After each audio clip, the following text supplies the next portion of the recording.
વાર્તાનું શીર્ષક મેં આપ્યું છે રાબ. નાની બા, શું કરો છો? આ તમે શું બનાવો છો?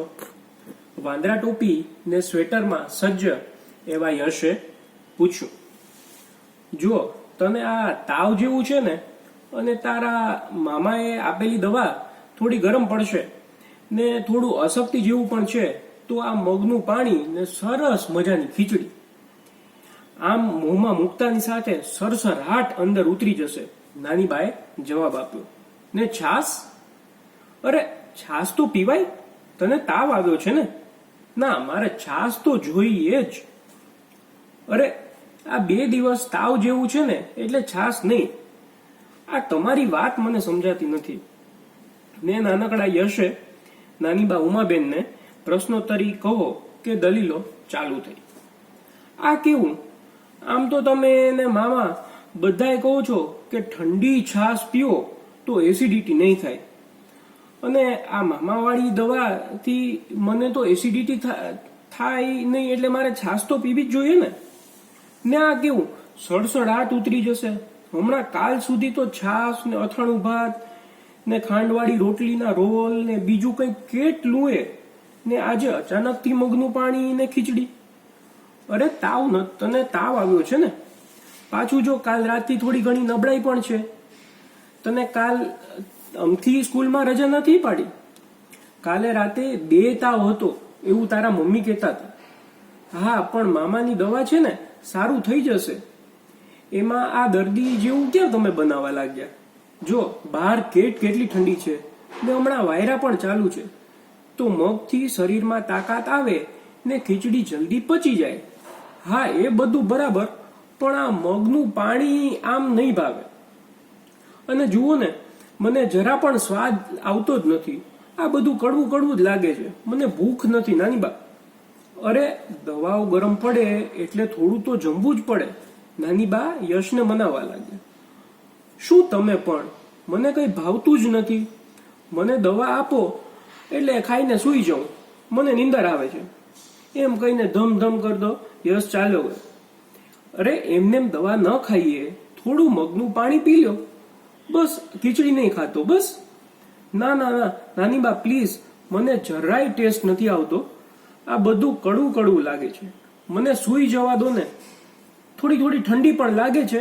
મને તમે ઓઢાડી દો એટલે હું સૂઈ જાઉં. તાવમાં કણસતા યશને જોઈને નાની બા જલ્દીથી પીગળ્યા. બાકી સામાન્ય દિવસોમાં આવી દલીલો લાંબી ચાલે અને નાની બા જીતી જાય અને યશને પણ સમજાવે. એમ? તને આ ગળે નહીં ઉતરે? હા નાની બા, નહીં ઉતરે. તો પછી 10 મિનિટ જો તારા માટે શીરો બનાવશો? પેલા ઘઉંના લોટનો યશે અધવચ્ચેથી વાત અટકાવીને પૂછ્યું. ના, દર અઠવાડિયે શીરો થોડો હોય. ના, તને મગનું પાણી નહીં ફાવે ને, તો 10 મિનિટમાં ગરમા ગરમ રાબ બનાવો. રાબ? નામ સાંભળીને યશના મોં પર અનેરી ચમક હતી. પછી તો ઝપાટાભેર નાની બા રસોડામાં પ્રવેશ્યા અને પાછળ વાંદરા ટોપીને સ્વેટરમાં પેલો નાનકડો યશ. વળી ખુરશી લઈને નાની બા ગરમ શાલ અને રસોડામાં જ એ લઈને યશે તો રસોડામાં જ અડ્ડો જમાવ્યો. નાની બાએ એક ગેસ પર ઘીમાં થોડો ઘઉંનો લોટ શેકવા મૂક્યો અને બીજી પર પાણી ગરમ કરીને એને ગોળમાં ઓગાળ્યો. પછી સૂંઠ, તજ, એલચી, જેઠીમધ, મરી ને બીજું કંઈક કેટલાય ઓસડિયા એક પછી એક મિક્સ કરતા ગયા અને બંને મિશ્રણને મિક્સ કરીને ઝપાટાભેર હલાવવા માંડ્યા. જોતામાં ઔષધિથી ભરપૂર પૌષ્ટિક રાબ તૈયાર થઈ ગઈ. હજુ તો ગેસ પરથી ઉતારે ત્યાં જ યશની મમ્મી લંચ બ્રેકમાં ઘરે આવી ને સુગંધથી જ પારખીને બોલ્યા. મમ્મી, આજે ફરીથી તમે શીરો બનાવ્યો છે? યશ તો કહે, પણ તમારે તો અરે નાની બાએ વચ્ચેથી જ અટકાવી અને કહ્યું, અરે ના, શીરો નહીં, આ તો રાબ છે. યશે અને જવાબ આપ્યો અને બધા હસી પડ્યા.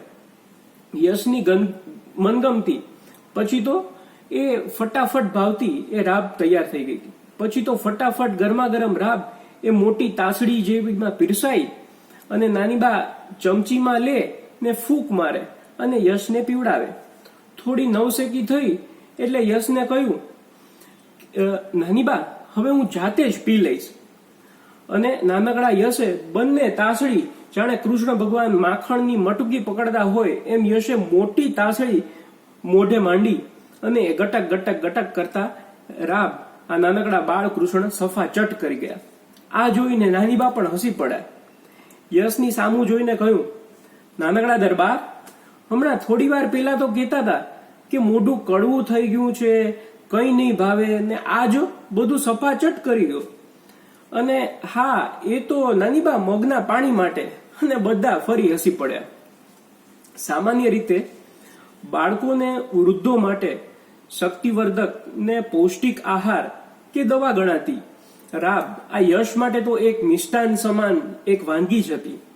નાનપણમાં ઠંડી ચડે, અશક્તિ લાગે કે બીમાર પડે ત્યારે મદદે આવતી રાબ આજે પણ યશને પરિસ્થિતિઓની જ્યારે સંજોગો વિપરીત થાય, મનમાં વિચાર વંટોળથી અશક્તિ અનુભવાય, ઓફિસની રોજબરોજની માથાકૂટથી એનું મન બીમાર પડે ત્યારે નાનીબાની એ રાબ એટલી જ કારગર નીકળે.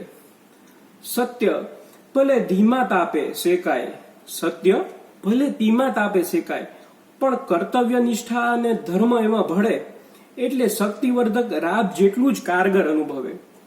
આજે કસોટીઓની કડકડતી ઠંડી વચ્ચે પણ અંતરના ઉકળાટ અને તાપ સંતાપ વચ્ચે કંઈક મન કરી શકવા સમર્થ ન હોય, અસમર્થતા અનુભવે ત્યારે આ રાબ નાનીબા જેવી જ હૂંફનો એક અનોરો અનુભવ કરાવી જાય છે.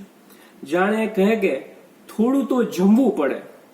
આજકાલની દુનિયાની દવા તને ભારે પડે ને, એટલે થોડી રાબ તો લેવી પડે. બરાબર ને?